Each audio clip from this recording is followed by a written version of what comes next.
What happened to Adolf Hitler's family after World War II? It's a question that explores lesser-known historical chapters, revealing the personal experiences and decisions taken by the relatives of one of modern history's most notorious figures. Starting from the consequences of World War II up until now, we'll explore the narratives of Paula, Alois Jr., and the succeeding generations of the Hitler family. However, this is not merely a story about bloodlines and heritage. It's a story of resilience, choices, and a dark, lasting influence that Hitler had on the rest of his family's lives. Before we look into what happened to Adolf Hitler's family after the war, we need to look at their early life.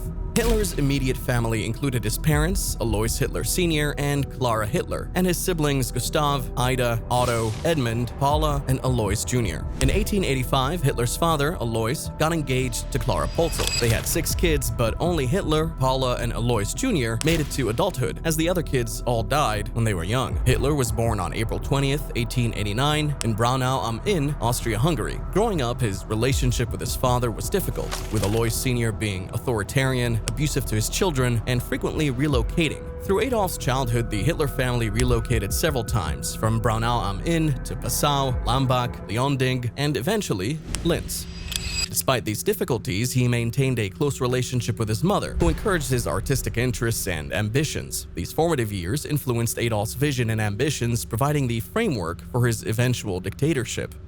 Alois Jr., Hitler's half-brother, had a unique status in his family. He was born from their father, Alois Hitler Sr.'s previous marriage. He had a different mother and grew up in a different family than his renowned half-brother. Meanwhile, Adolf's younger sister, Paula Hitler, lived a peaceful existence. She worked as a secretary and lived with her mother Clara when her father died. Despite their divergent paths, Adolf and Paula kept in touch occasionally. Eva Braun, Hitler's longtime companion and eventual wife, was another important character in Hitler's personal life. Eva, born in Munich in 1912, met Hitler in the early 1930s when she was a teenager working at Heinrich Hoffmann's photographic studio. Despite their large age difference, Eva fell in love with Hitler, and he appreciated her persistent commitment and friendship. Their relationship was mostly hidden from the public view for many years. Eva accompanied Hitler to his home in Berghof in the Bavarian Alps, where she lived in relative isolation from the outer world. She remained faithful to Hitler, providing him with emotional support and a sense of normalcy despite the chaos of his political career. Adolf's parents,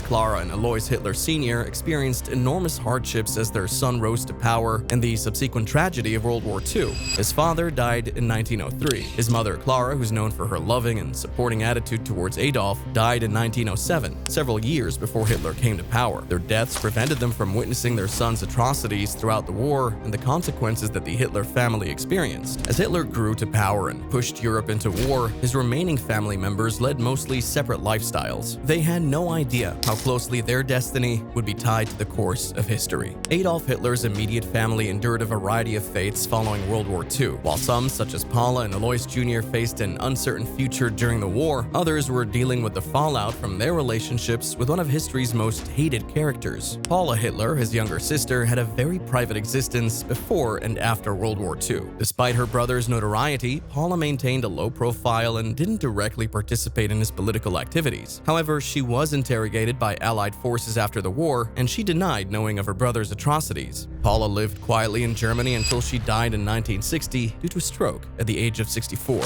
Meanwhile, after the war, Alois Jr. changed his name to William Patrick Hitler to separate himself from his family's tragic history. He immigrated to the United States in 1939, hoping to escape the shadow of his uncle's tyranny and begin a fresh life. In America, William Patrick Hitler settled in New York and did several jobs, including worker and automobile salesman. Despite his efforts to live peacefully away from the attention, he failed to avoid attention because of his iconic surname. William Patrick Hitler died at the age of 76 in 1987 in Patchogue, New York. Eva Braun's fate was tragically entwined with that of Adolf Hitler after World War II. As the war came to a close and Nazi Germany faced defeat, Eva chose to stay by Hitler's side until the end. On April 30th, 1945, as Soviet forces closed in on Berlin and the Nazi regime collapsed, Adolf Hitler and Eva Braun retreated to the Führer bunker beneath the Reich Chancellery. Sensing defeat, Hitler and Eva married in a quick civil ceremony inside the bunker. The following day, Adolf Hitler and Eva Braun committed suicide in the bunker, with Eva reportedly ingesting cyanide and Hitler shooting himself. Their bodies were discovered by other bunker dwellers and were buried in a small grave in the Chancellery garden. The reasons underlying Eva Braun's decision to accompany Hitler in his dying moments are still subject to discussion and interpretation. Some historians believe Eva was committed to Hitler and decided to die with him out of loyalty and love. Others claim that Eva was aware of the Nazi regime's impending demise and feared the repercussions of arrest by advancing Soviet forces, which led her to choose death over surrender and possible prosecution. After the war, Adolf Hitler's siblings Paula and Alois Jr. had no children since they stayed single and childless, but his bloodline passed till present day due to Adolf Hitler's nieces and nephew.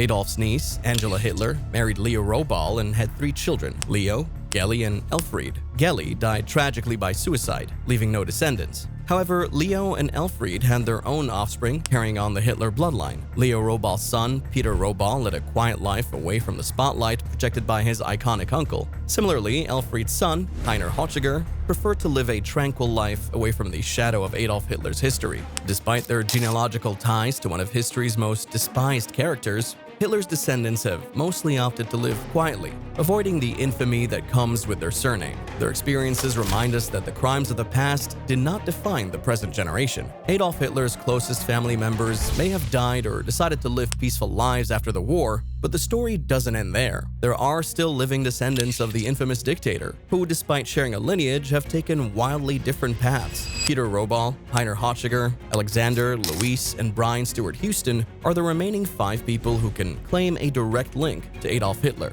Their lives are as diverse as they come, spanning continents and professions. Peter Robal lives in Austria, far from his infamous uncle's shadow. He's a professional engineer who has chosen to separate himself from the dark heritage that harms his family name. Similarly, Heiner Hochiger, also located in Austria, has forged his own career, free of the weight of his great uncle's atrocities. Without a partner or children, they've taken the conscious decision to end the Hitler lineage with themselves. On the other side of the Atlantic are the Stewart Houston brothers, Alexander, Louis, and Brian. Their lifestyles on Long Island, New York are in sharp contrast to the world of European royalty and despotism. They own a landscaping business and mix effortlessly into American society. However, beneath the facade of normalcy, there is a common secret, a family legacy that they've chosen to bury and fade into obscurity. What unites these different individuals is an unwavering determination to ensure that the Hitler bloodline ends with them. Despite their disparities in upbringing, employment, and region, they all share a single goal: to break the cycle of hatred and darkness that formerly surrounded their family name. Their decision to abandon the customary concept of familial continuation reveals much about the weight they bear, the burden of history that rests heavily on their shoulders. In a world where lineage is frequently loved and praised, theirs is a purposeful act of disobedience, a rejection of a past they had no say in creating. As Adolf Hitler's last living descendants, they inherit a legacy damaged by unimaginable crimes and tragedies. However, in choosing to end the lineage, they also hold the prospect of redemption, the opportunity to rewrite the narrative and build out a future free of the sins of the past. In the end, theirs is a story of rebellion, of breaking free from the chains of history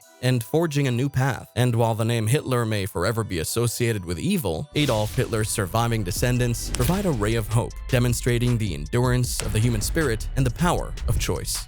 What do you think about the story of Hitler's family? Let us know in the comments below, and don't forget to like, share, and subscribe for more videos like this.